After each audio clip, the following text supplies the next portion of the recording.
Hello, everyone, and welcome to Growth Stage, a podcast by FastSpring, where we discuss how SaaS and digital product companies grow revenue, build meaningful products, and increase the value of their business. As you can see and hear, I am not David Vogelpohl, CMO of FastSpring. My name is Fred Linfjord, and I normally work as the Director of Growth at Planday, B2B SaaS platform. I also work as an advisor to FastSpring, where I use my product expertise and experience to support them being more customer-centric in their product and strategy. So welcome, and this episode tackles the reality that traditional marketing playbooks are falling short in the SaaS world. We are going to talk about a unique framework called Rinse and Repeat that tries to solve this issue, and it's created by our guest, Marc Thomas, who is the growth lead over at Podia. Marc also runs a successful marketing newsletter and blog under the name Positive Human. And what I really like is that he's founded a new music genre that I called Marketing Electro that you can find on LinkedIn. So welcome, Marc, to the podcast. I'm super excited to talk about that. Anything you would like to add? No, that was great. Some people call it growthcore, actually, as a music genre, which I think is pretty sweet. I can see that. Yeah, it is. It is definitely core. You're absolutely right. Cool. Well, we're excited to have you and talk to you. And this issue has with marketing playbooks, being regurgitated, and you see them over and over again. It's not being talked about, nearly enough, and it's a big problem for companies. But I think maybe more importantly, it's a problem for marketers, kind of being set up to fail and not being able to do the best work they could be doing. So tell us a little bit about how you've been spending so much time and thoughts into it, and why is this happening?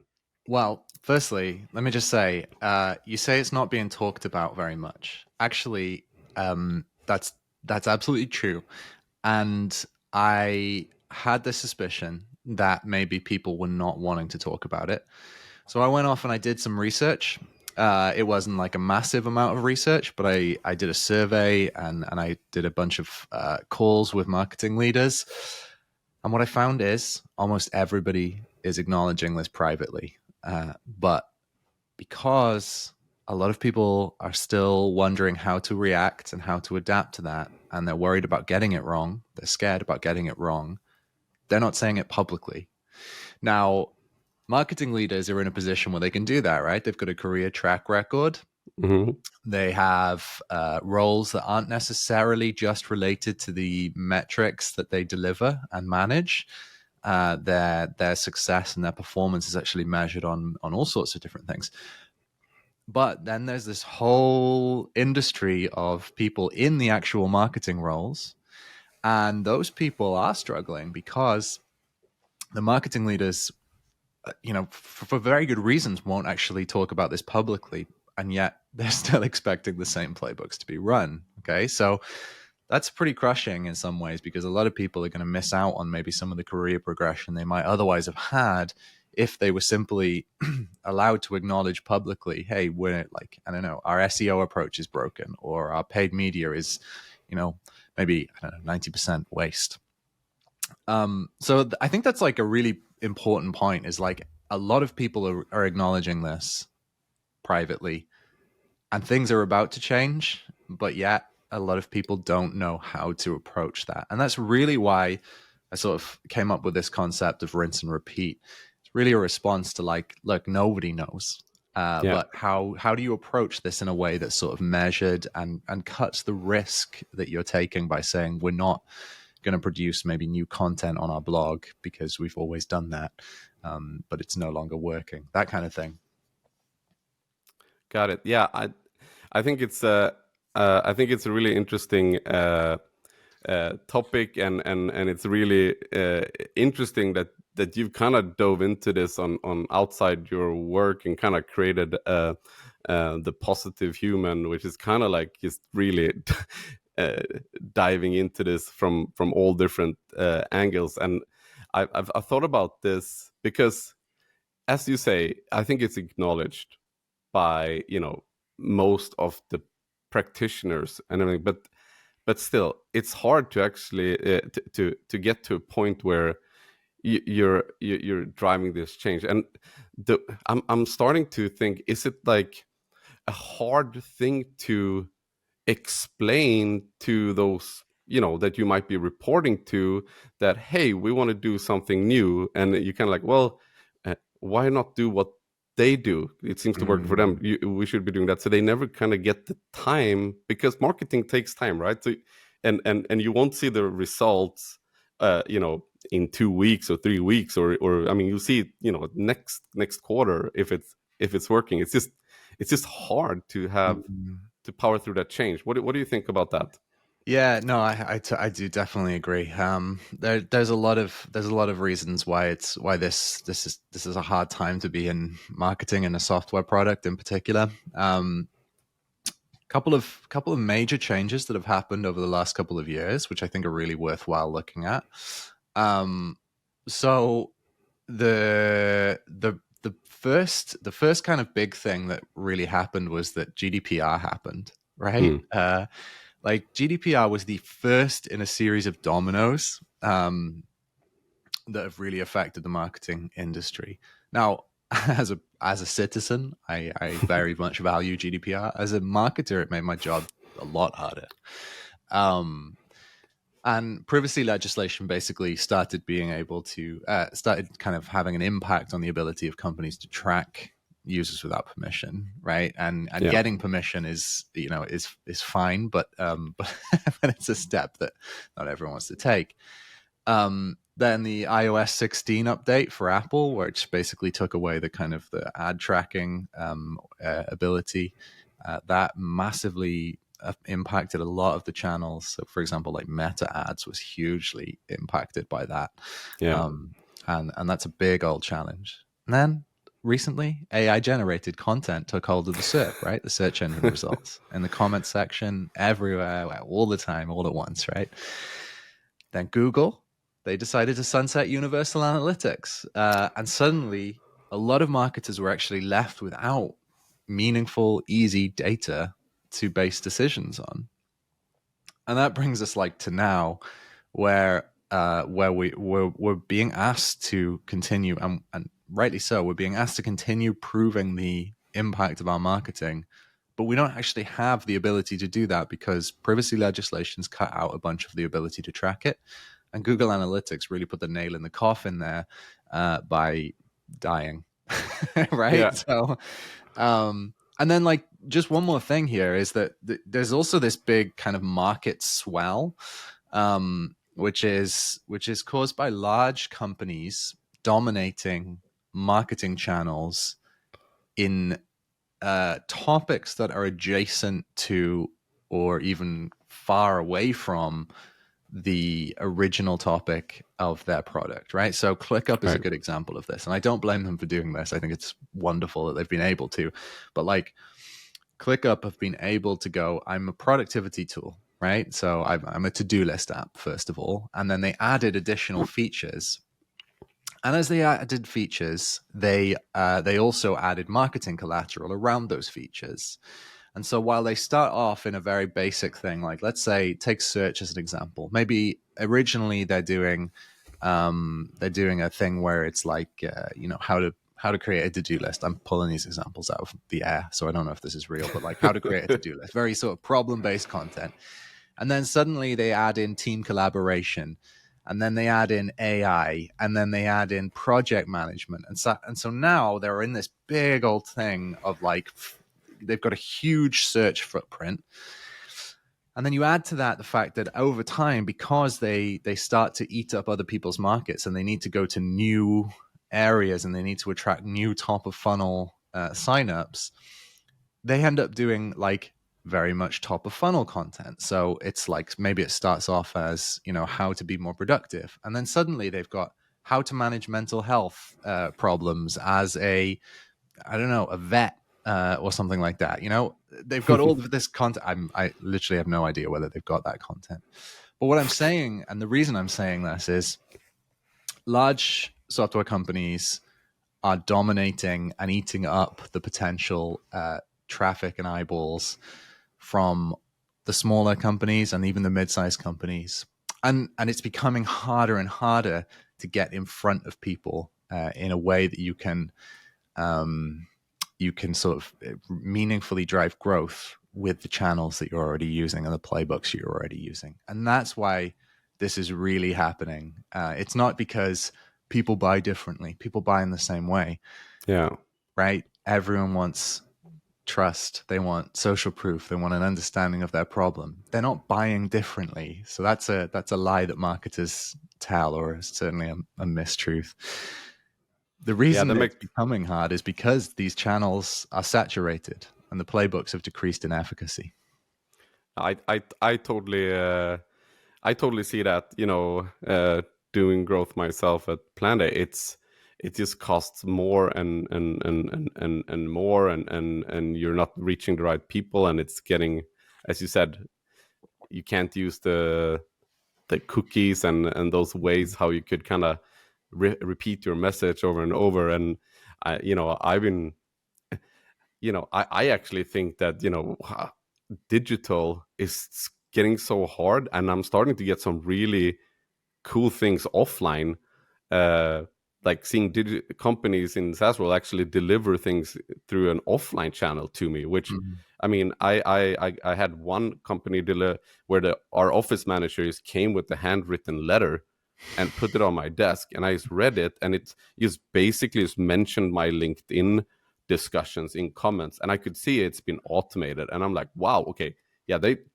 just they punch through, because I never like answer if I get this SDR's outreach or Sure. whatnot if it's not relevant. So yeah, this is super interesting, and I would really like to talk about the rinse and repeat framework. So it's really as I understand it, guiding marketers to kind of craft their own unique way, right? Right. And could you walk us through kind of the key components of the Yeah. framework and how it helps deal with this uncertainty in marketing, and how it maybe relates and helps change the way how we should approach customers and Yeah, research sure. and so on? For sure. Well, let's start with the kind of a walkthrough of what the actual title is there, because rinse and repeat is a sort of an acronym. So RIN is really the acronym here, and repeat is just a nice, easy way to remember this. Right. So R stands for relate. So at the first step of every campaign and cycle of thinking about what we're going to produce in terms of marketing and how we're going to produce it, that should be relating to customers. Now, a lot of people say talk to customers, right? But this is an ongoing and broad activity. Relations are built on kind of understanding customers over a long period of time and building up this kind of market understanding as well. And so the key job in any process is to relate to a customer. So that's R. Then I is ideate. So based on the insights that you get from relating to customers, you can come up with unique and novel ways to market to customers. So new ideas or innovations on old ideas.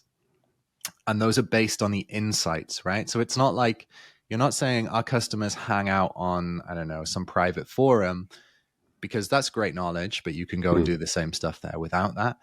You're saying, okay, maybe they hang out on this forum, but they also have this specific problem that they go there to talk about. Or when they go there, they're feeling this way or something like that. That is what ideate is you're taking the insight and turning it into an idea.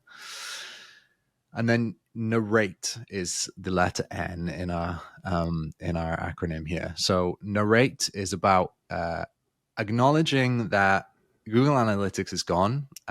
Single channel marketing attribution is no longer really that effective or meaningful, because, especially in B2B, people do buy over a long period of time and across multiple channels and maybe across multiple people in the organization. Right. So narrate is about going, look, there are various ways that people we can attribute the impact of our marketing, because you have to attribute the marketing impact in order to actually get the investment. But What we're saying is it's no longer look at this chart, look at this report. It's like, look at this report and then look at these insights from customers who said that they bought in this way because of this, and then look at, you know, the social engagement, and then look at and basically building a narrative that is convincing and coherent to leadership in your company on the basis of what you've done. So that's RIN. And then finally we've got repeat, which is just simply, you're going to have to keep on doing this over and over again until something massive changes in the marketing industry. And that's rinse and repeat as a kind of a summary. I think it captures all these key components, and I think especially, you know, when it comes to the insight part and the narrative, it feels that many times it's where you spend the least amount of time to really kind of really understand in a granular way. It feels like it's very easy to just, you know, jump in on the and the bottom funnel stuff, right? You know, where everything is kind of the same. Like, you know, take someone searching for, you know, your problem plus platform. Okay, you know that they show intent, so you kind of know what you're going to do. So this, but it feels like it's failing a lot is the top funnel or the higher up stuff. So kind of this creating of demand, and that's also where it's harder to measure, right? So it, at least for me, I felt that it's become so easier to kind of just do more of the stuff where you can just prove marketing in that easy way. And now we have all these attribution platforms that are trying to solve this, but, you know, it's not, you know, 100% right. I mean, like, because every journey is different, right? So it's hard to put the label on how you're going to do it. And that's why, at least for me, it feels like, well, if we just focus on doing what we're doing and because we've done the insight and we have a good feeling that this here is going to work and resonate, why do we always have to figure out the tracking and spend, like, you know, equal amount of time on trying to just find how it's working? You know, it's kind of, isn't that the whole correlation or causation? I don't know. Do you know what I'm trying to get at here? Yeah, look, it's not straightforward, and kind of the whole point of this framework is, like, marketing is no longer a straightforward, or in some ways, marketing is reverting to a period before performance marketing. Is really the kind of acknowledgement. Performance marketing seems to have been a fairly brief ability, like 10 years, probably, maybe 15. And now we are reverting to a pre-performance period, but we still need to prove our performance somehow. And the challenge is, how do you do that?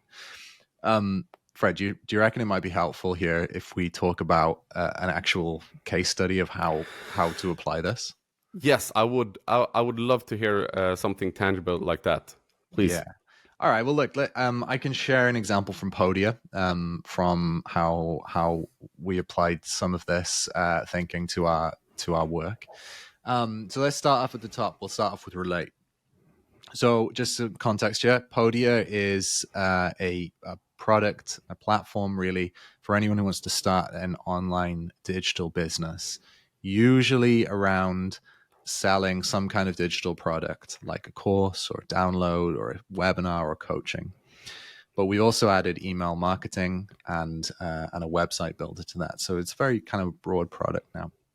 And one of the goals that we have is to get in front of more people, right? To kind of top of funnel brand awareness sort of stuff, people who we might never have reached before. And so we started doing a little bit of research. So this is relate, about what kind of problems people face, what sort of things they do in their business. And in fact, we always have research ongoing at Podia. It's not like a one-time activity. It's topical. It's related to features. It's related to problems, all sorts of stuff. So what we did was we did a bunch of customer interviews, and where we came up with, we discovered basically that when we analyzed, like, what people do with the product, what people say, support tickets, community posts, and things, we discovered that there is an opportunity for Podia to do more sponsorship. And we discovered also that in our customer base, there are people who love Podia and also have sizable audiences related to the topic that they've been successful in building a business around. And so we went off and we were like, okay, great. We'll build a list of people who we could sponsor to talk about Podia in some way. And it'll get in front of their audience. So there was some relation there. And the other insight that we had, and I can show you how we applied this in a second, is that a lot of people, two things. Firstly, a lot of people don't want to just hear an ad, which is pretty common, right? But the second thing is that that a lot of people feel like creating something on the internet, you kind of like run out of juice somewhere along the process, right? You know, all the energy that you've got, you hit a wall in your race and you're like, how do I get over this?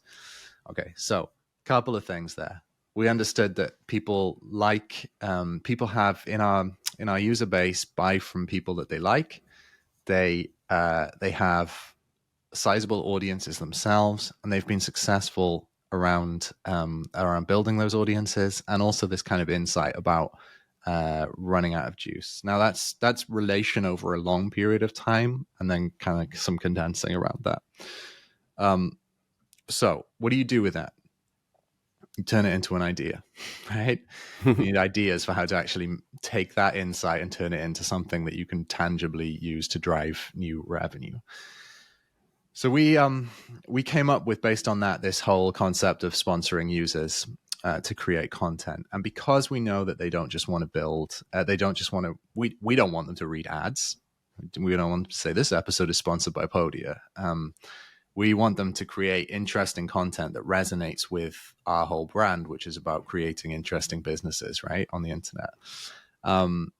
And so we basically said to the people who we reached out to from our own user base, we want you to pitch us a concept and tell us what it looks like for you about how you could create something that is interesting to your audience as a standalone piece of content and also promotes Podia in some way. So we had all sorts of people. It was amazing. This campaign is one of my favorite campaigns I've ever worked on, actually. Some examples.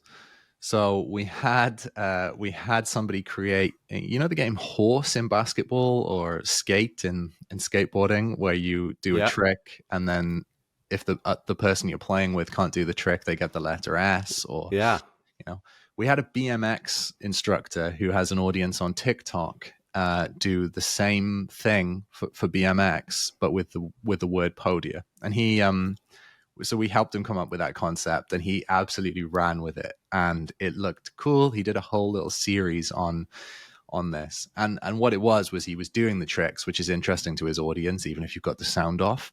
The word Podia is displayed on the screen at the whole time because it's literally a scoreboard, and also while the audio itself was him talking about Podia and how he uses it to build his business, which is pretty sweet as a sponsorship. Another example, we had somebody who teaches cake decorating on Instagram, and she created a purple layer cake, which is purple is the brand color of Podia. It's a very distinctive brand. Yeah.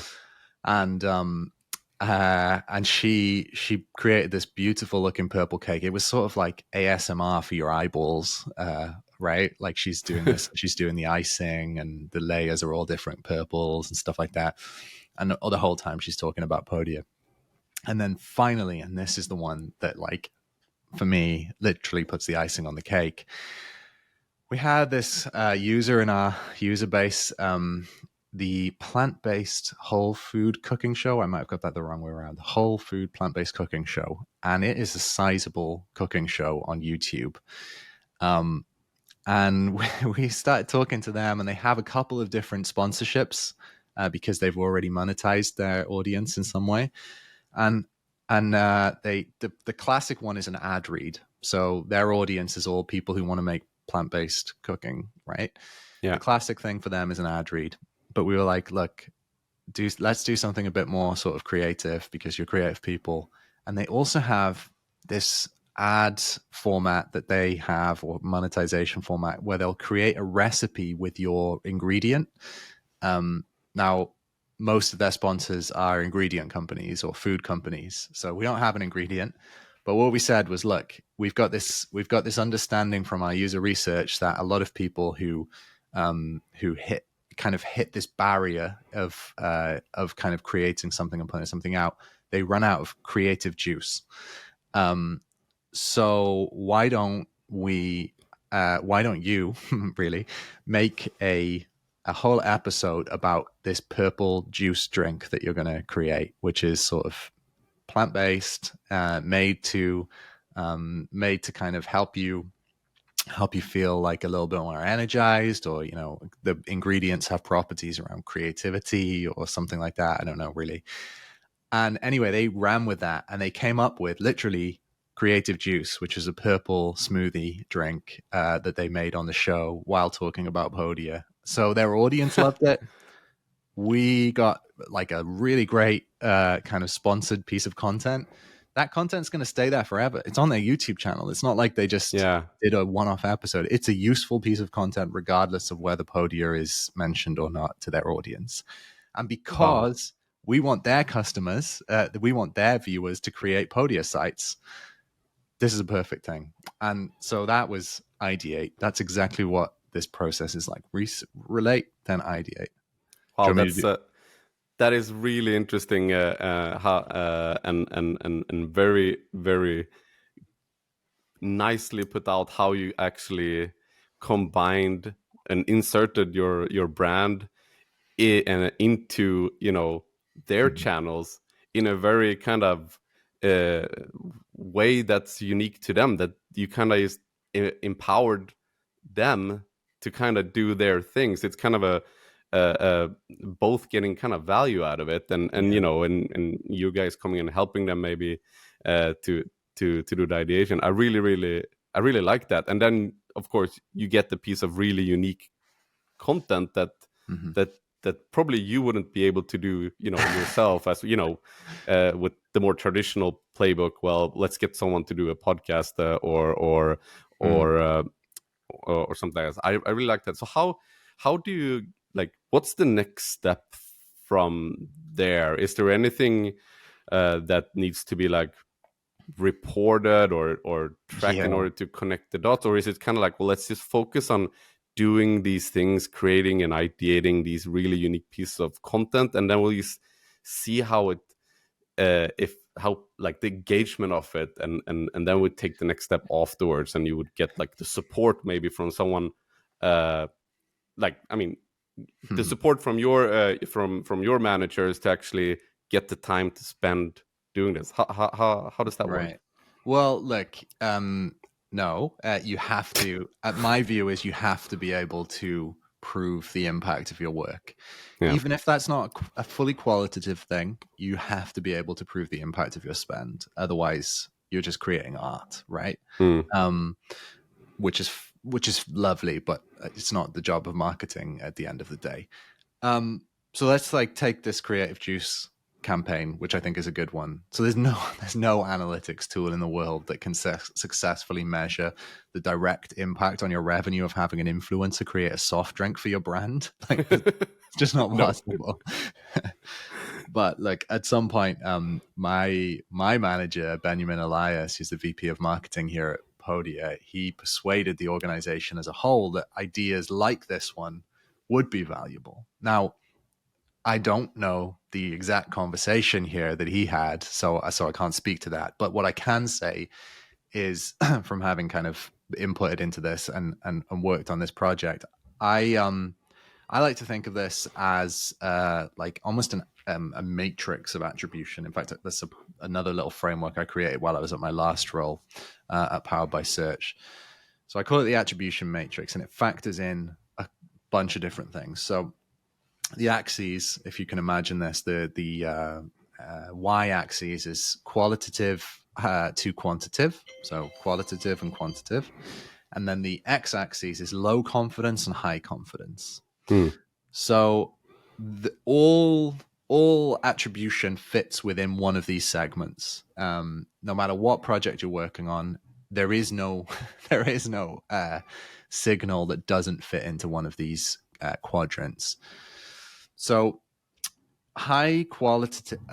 low confidence qualitative data, I call that supporting points. So Yeah. you can build that into the narrative of key reports and use that to improve confidence in supporting metrics. Then you've got the key narrative, which is qualitative high confidence data. So you can pin your attribution model on that and you can confirm key reports and supporting metrics. Then you've got those supporting metrics, which are low confidence and quantitative. So it's about building a story around that. And then key reports, which are high confidence, quantitative signals. So just some examples. Key narrative, qualitative, high confidence signals. That might be stuff like self-reported attribution on calls, demos, and form fields where you literally just ask people. But sometimes, and some people won't like this, frankly, your own gut feel, because you have that data that maybe is hard to quantify and hard to qualify as your experience tells you. It is still useful. Supporting points might be, so those are qualitative low confidence signals. Those might be things like comments on social posts. So in our case, the Creative Juice stuff, like the comments on those videos, some of them contained references to Podia. So was it a success? Well, we kind of activated people who might never have thought about Podia otherwise. That's a strong signal.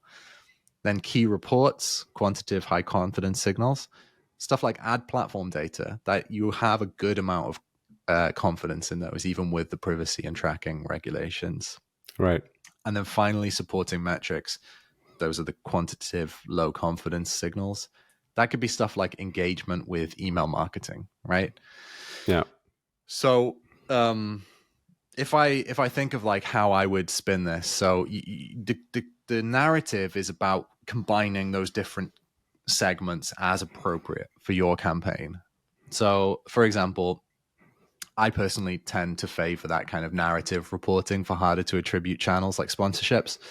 So, in addition to the key narrative of qualitative high confidence signals, I'd also add in key reports like affiliate link tracking or supporting metrics, including like traffic numbers to related landing pages to get a richer picture of what's working and what's not.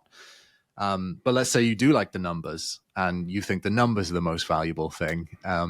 You should take supporting metrics and supporting points and add those to your key report. So the kind of the reality of narration is that you de-risk your investment before the campaign launches because you can present a measurement plan that explains all the places that you'll look at the ROI.